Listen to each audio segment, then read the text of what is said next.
Assalomu alaykum hurmatli yurtdoshlar va kanalimiz a'zolari. O'tgan video lavhalarimizda aytganimizdek, mana 180 lik xolodilnikni tekshiryapmiz va havo har bir polkasiga havoni bir xil berish uchun regrovka qilyapmiz. Mana radiatordan chiqayotgan sovuq havo -12. Hozir har bir polka bir xil bo'lish uchun sinovlarni o'tkazyapmiz. Birinchi polkada suv muzladi, juda ham yaxlab ketgan. Ikkinchi polkada muzladi. Uchinchi polkamiz muzlash jarayonida. Mana umumiy ko'rinishlari, buni 2 metrligi, 1,5 metrligi bor, bu 1,80 ligi.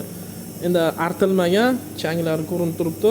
Chiqisi yo'q. Mana radiatordan chiqayotgan havo -12. Birinchi polkamiz -5. Ikkinchi polkamiz -6. Va uchinchi polkamiz -4 ga keldi. Keyingi lavhalarimda ham yana ko'rsatib o'taman. Mana suvni muzlagani. Juda ham yaxlab ketgan. Mana.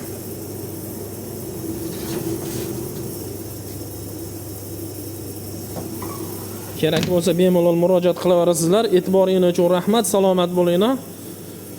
Narxlarni endi chiqaramiz.